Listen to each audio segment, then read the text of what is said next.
2001 থেকে 2006 মেয়াদের বিএনপি শাসনামল।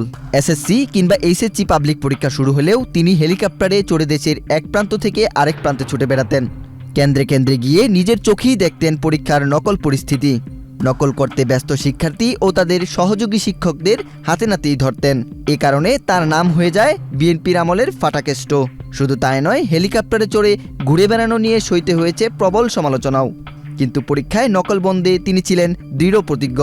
আগে এসএসসি এবং এইচএসসি পরীক্ষার নকলের মহোৎসব চলত।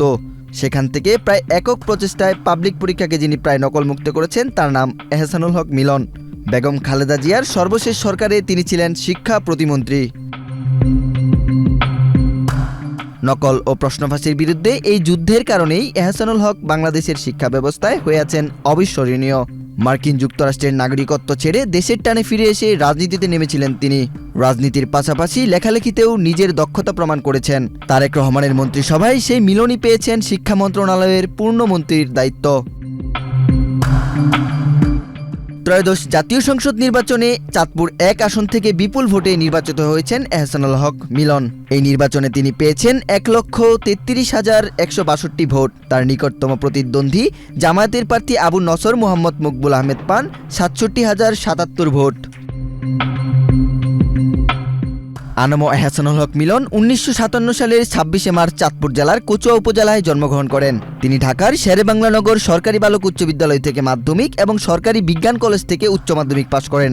এরপর ঢাকা বিশ্ববিদ্যালয় থেকে রসায়নে স্নাতক সম্পন্ন করে 1982 সালে যুক্তরাষ্ট্রে পাড়ি জমান।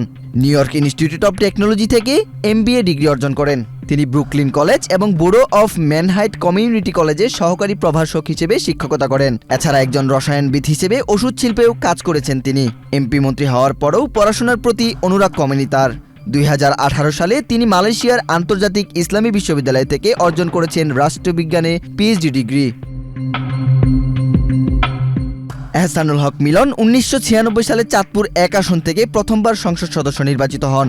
2001 সালে 8ম জাতীয় সংসদ নির্বাচনে পুনরায় সংসদ সদস্য হিসেবে নির্বাচিত হন। ওই নির্বাচনে তিনি আওয়ামী লীগের হেভিওয়েট প্রার্থী ও সাবেক মন্ত্রী মহিউদ্দিন খান আলমগীরকে পরাজিত করেন। 2001 থেকে 2006 সালের মেয়াদে তিনি শিক্ষা প্রতিমন্ত্রীর দায়িত্ব পালন করেন। সে সময় তিনি তার কর্মতৎপরতার জন্য বিশেষভাবে আলোচিত ছিলেন। পাবলিক পরীক্ষা নকলমুক্ত ও সুশৃঙ্খল করতে নিজেই হঠাৎ করে বিভিন্ন কেন্দ্রে হাজির হতেন। এক কেন্দ্র থেকে আরেক কেন্দ্র দ্রুত পৌঁছাতে তিনি নিজের অর্থে ভাড়া করা হেলিকপ্টারও ব্যবহার করতেন। দেশের শিক্ষা ব্যবস্থাকে কলুষিতমুক্ত করতে আপ্রাণ চেষ্টা চালানো এই মানুষটিকেও রাজনৈতিক কারণে বারবার মামলা নিপীড়নের শিকার হতে হয়েছে। এমনকি 70 বছর বয়সী নারীর ব্যাগ চুরির মতো হাস্যকর মামলার আসামিও তাকে হতে হয়েছে। 111 ও আওয়ামী লীগের 17 বছরের নানান নিপীড়নের মধ্যেও তিনি নেতাকর্মীদের সাথে যোগাযোগ বন্ধ করেননি। এহসানুল হক মিলনের কথাবার্তা ও চালচলনের মধ্যেই কঠোরতা ও বিচক্ষণতার ছাপ পাওয়া যায়। সেই বিচক্ষণতা দিয়ে দেশের শিক্ষা ব্যবস্থার মান বৃদ্ধি ও আধুনিকায়নে কতটা ভূমিকা রাখতে পারেন সেটাই দেখার বিষয়। ওয়াহিদ হুসাইন জিহাদ, বাংলাদেশ প্রতিদিন।